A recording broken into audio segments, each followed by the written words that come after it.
Thanks for staying with us. I'm Bill O'Reilly in the Campaign 08 segment tonight. You may have heard reports of tension between the McCain people and the Sarah Palin people. Both candidates deny it, but there was something to the story. And today, Governor Palin continued her public face. If I cost John McCain even one vote, I am sorry about that, because John McCain, I believe, is the American hero. I had believed that it was his time, he being so full of courage and wisdom and experience, that valor that he just embodies. I believe he would have been the best pick, but that is not the Americans' choice at this time. Joining us now from Phoenix with the inside story on the governor's odyssey, Fox News chief political correspondent Carl Cameron, who has covered the McCain campaign. All right, let's take it from the beginning. In the convention in Minneapolis, St. Paul, everybody was happy, big bump, this and that. When did the first signs of tension develop? Well, it was actually before the convention. There were some people in the McCain campaign who thought that the selection of Sarah Palin was risky because they didn't believe that she had enough knowledgeability to carry it off. And there were some objections. The McCain campaign needed a game changer. They said as much. Some even described the selection of Palin as something of a Hail Mary. But early on, they began to discover that there were these gaps in her knowledge. And I just want to rattle off a couple of the things that insiders say she just simply didn't know. There were real problems with basic civics, government structures, municipal, state, and federal government responsibilities. She didn't know the nations involved in the North American Free Trade Agreement, we're told. Those, of course, being the U.S., Canada, and Mexico. NAFTA, a major campaign issue, that would have been something of a deficit. We're told that she wasn't actually able to name all the countries in North America as part of that debate. And she didn't understand, McCain aides told me today, that Africa was a continent and not a country, and actually asked them, they argue, they say, if South Africa wasn't just part of the country as opposed to a country in the continent. They go on to say that she didn't understand the idea of American exceptionalism, a classic principle of Wilsonian doctrine that says that the United States is exceptional in the world and has therefore a very special role in leading the globe. Yeah, all of these things caused great doubts. Okay, so her frame of reference in history and geography and current events was weak, according to your sources.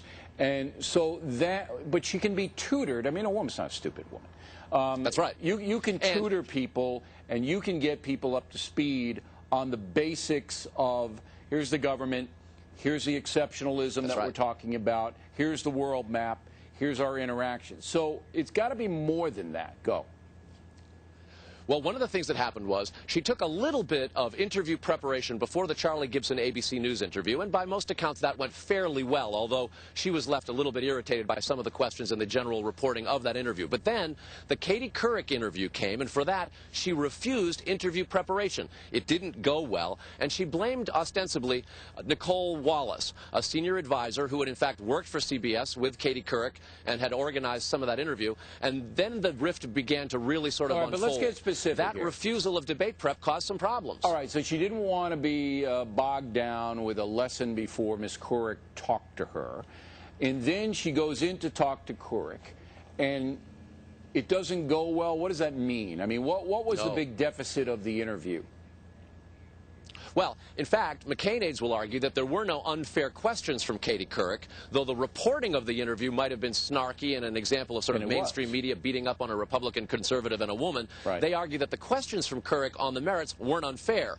Well, afterwards, Palin began to attack staff and suggest that she was mishandled, and communicated that to a handful of people both in the McCain-Palin campaign and outside. What was her beef? What was her beef? The real back and forth began. Okay, what was her beef that she was mishandled? That she shouldn't have been... Well, that she hadn't been warned, that she hadn't been steered to opportunities where there might have been more friendly audiences, and mostly she said she wanted to get out on the campaign trail and speak and defend herself. That was something that the campaign was deathly afraid that she wasn't prepared to do, so there was resistance. Now, there are other anecdotes, Bill.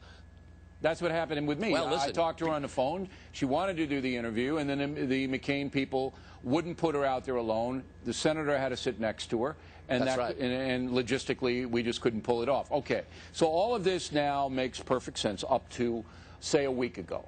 Then there were reports that Sarah Palin herself, under the pressure, and she was under enormous pressure, started to crack. Is that true? Yeah. There are stories that say she would look at her press clippings in the morning and throw what has been described to me as tantrums.